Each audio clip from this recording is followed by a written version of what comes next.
perihal teori sejarah, yang mana zaman dulu kala ada manusia purba. Namun saya yakin bahwa manusia pertama itu Nabi Adam. Lalu apakah manusia purba itu benar-benar ada, Pak Ustadz? Adakah ayat Quran atau hadis yang menjelaskan manusia purba? Nabi Adam panjangnya situna zira'an, 60 hasta. Saya berapa hasta? Satu hasta nih, dari ujung nih ke sini. Satu hasta, dua hasta, tiga hasta, empat hasta. Karena kita udah lama kenal, tambah sedikit, 5 hasta. Nabi Adam 60 hasta. Kalau begitu Nabi Adam panjang sekali. Lalu kemudian berkurang. Anak saya ini last edition, yang paling kecil. Sedangkan manusia purba itu jutaan tahun yang lalu, dari fosil-fosil yang ditemukan dalam tanah. Sedangkan dari Nabi Adam ke Nabi Muhammad SAW tidak sampai jutaan tahun. Maka kita sebagai orang yang beriman meyakini manusia pertama adalah Adam alaihissalam. Kita bukan evolusi dari makhluk purba, monyet berubah jadi orang. Bukan. Kita bukan monyet. Ada yang mau ngaku dia monyet? Enggak ada. Itu teori dari Darwin punya. Kata Darwin, namanya Charles Darwin, dunia ini isinya air semua, nggak ada tanahnya, air. Lalu air ini disinari cahaya matahari menguap, lalu muncullah tanah. Lalu ikan yang dalam air berevolusi naik ke darat, manjat pokok kayu, berbulu jadi monyet. Monyet tadi berevolusi jadi orang. Ini teori masih diragukan. Kenapa? Karena kalau monyet itu berevolusi, kenapa setelah jadi kita kok nggak berubah lagi? Abdul Somad, kenapa Abdul Somad tidak berevolusi jadi makhluk baru? Apa kayak namanya gitu? Nggak ada. Ini menunjukkan bahwa manusia bukan evolusi dari monyet, tapi manusia memang makhluk yang berdiri sendiri, diciptakan Allah di surga, lalu dikirim ke dunia. Yang jelas makhluk Allah dua. Wa ma khalaqatul jinna wal insa, jin dan manusia. Maka kita meyakini itu sesuai yang tersebut dalam Quran dan hadis Nabi Muhammad sallallahu alaihi wasallam. Semoga Ustaz selalu dalam lindungan Allah, amin. Bagaimana cara agar usaha kita diberi kelancaran tanpa kita harus cari? Oh, nggak bisa. Oh, masih ada sambungannya. Tanpa harus kita cari pelaris, dan selalu diridhoi Allah. Pertama kali masuk warung ketika pagi, yang punya warung jualan, toko, ruko, dagangan di pasar, pertama kali masuk pagi baca Fatihah 1 kali, Qul huwallah 3 kali, Qul a'udzu falak sekali, Qul a'udzu nas sekali, ayat kursi sekali. Saya ulang lagi. Fatihah 1 kali, Qul huwallah 3 kali, Qul a'udzu falak sekali, Qul a'udzu binas sekali, ayat kursi 1 kali. Waktu masuk pertama kali barang dagangan. Masuk bismillahirrahmanirrahim, Fatihah sampai habis. Bukan masuk Fatihah sekali, Allah 3 kali. Bukan itu maksudnya. Karena ada orang ketika mabuk, ini mabuk nih, dia pakai narkoba, mabuk, datang temannya, istighfar.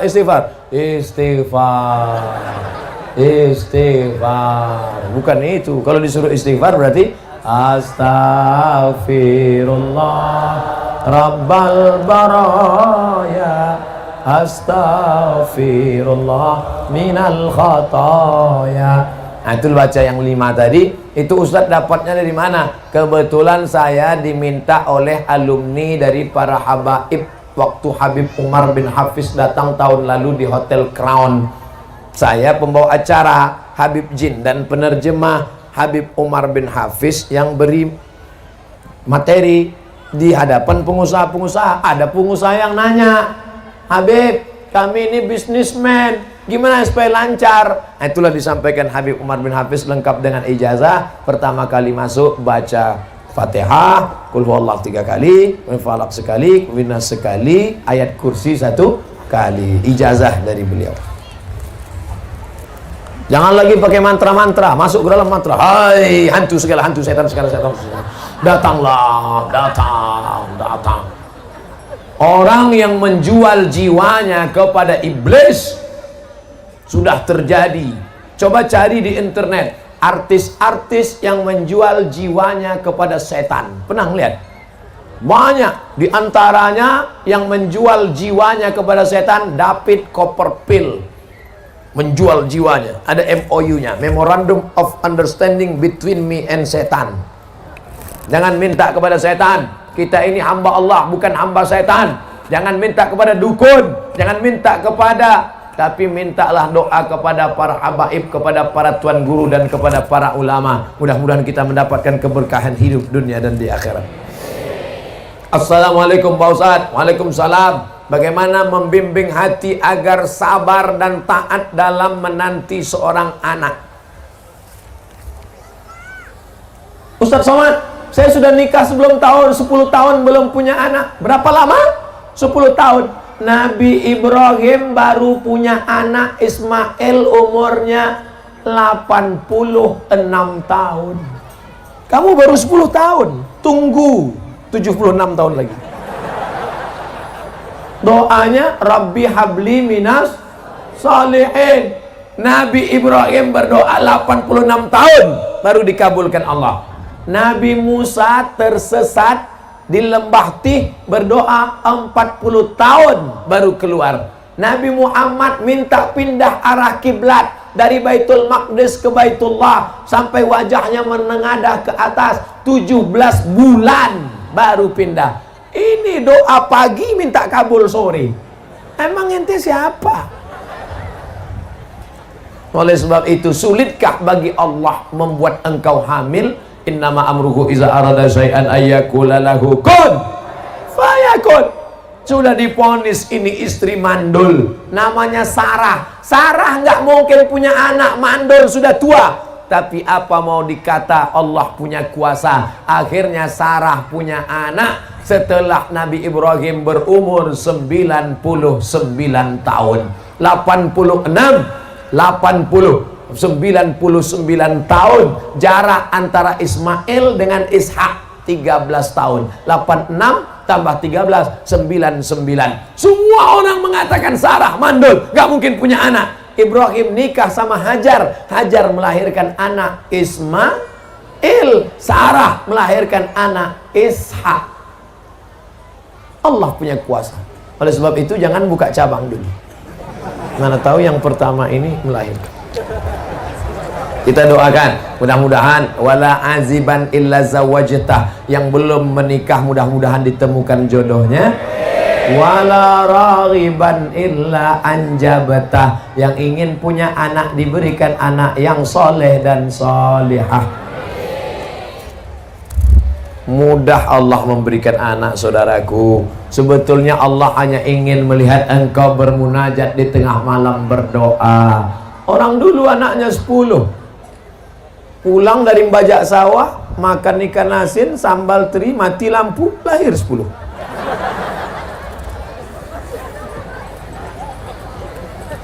Ustadz, apakah ketika orang tua sudah meninggal dunia, masihkah bisa memberikan doa-doa untuk anaknya, Pak Ustadz? Orang tua sudah meninggal dunia, apakah dia masih bisa berdoa kepada Allah untuk orang yang masih hidup? Iza matal insan, kalau manusia mati, inqoto'a, putus amalnya. Maka menurut ulama yang putus amalnya itu adalah amal taklifi. Itu maknanya. Yang putus itu amal taklifi. Orang meninggal tidak wajib sholat, orang meninggal tidak wajib puasa, orang meninggal tidak wajib umroh kalau mampu, orang meninggal tidak wajib bayar zakat. Tapi bahwa setelah meninggal dia beramal, maka dia tetap beramal. Mana contohnya?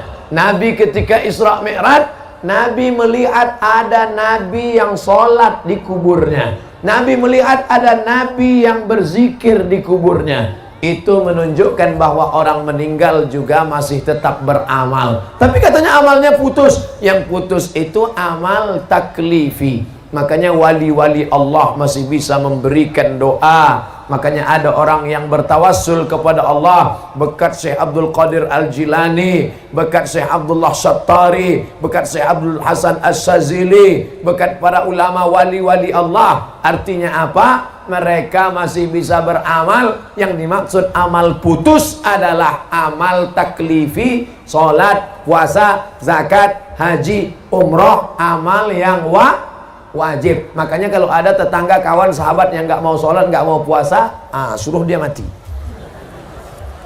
Dari pesantren Anwarul Hidayah, Pak Ustadz Somad, Anwar, kalau satu nur, satu nur cahaya, cuman satu cahaya nur, tapi tadi cahaya Anwar. Nama suaminya siapa? Anwar, bercahaya. Mana orangnya? Hitam. Mohon maaf Pak Anwarnya. Anwar, hidayah, jalan, nur, cahaya. Semakin banyak pesantren-pesantren, maka semakin banyak cahaya-cahaya hidayah yang akan menerangi provinsi Banten, insya Allah. Banten ini negerinya para ulama yang menulis tafsir Marah Labid fi Kasfi Ma'anil Qur'anil Majid. Tafsir berbahasa Arab, dibaca orang Arab, dicetak di Arab, ditulis-tulis Arab, dibaca orang Arab, ditulis oleh Syekh Muhammad Nawawi Al-Bantani, Banten, makamnya di Ma'la dekat Masjidil Haram. Pak Ustadz, bagaimana hukum seorang penghafal Quran yang sedang haid, murojaah hafalannya dengan memegang mushaf, dan apa dalilnya? Saya hanya berpegang kepada kitab yang saya baca. Kalau ada ustadz lain yang fatwanya beda dengan fatwa yang saya sampaikan, mungkin dia lebih alim. Yang saya tahu, perempuan yang haid tidak boleh megang Quran, tidak boleh bawa Quran, tidak boleh baca Quran, tidak boleh masuk masjid, tidak boleh tawaf, tidak boleh puasa, tidak boleh sholat. 7 larangan. Tidak boleh bawa Quran, tidak boleh megang Quran, tidak boleh baca Quran, tidak boleh tawaf, tidak boleh i'tikaf, tidak boleh sholat, tidak boleh puasa. Itu Ustaz baca di mana? Al-Fiqhul Islami wa Adillatuh Syekh Wahbah Zuhaili. Jadi kalau mau ngulang bacaan, sepakat 4 mazhab, paling tua Hanafi, nomor 2 Maliki, nomor 3 Syafi'i, nomor 4 Hambali. Perempuan yang tidak suci, dalam keadaan hadas besar, dalam keadaan haid, tidak boleh baca Quran.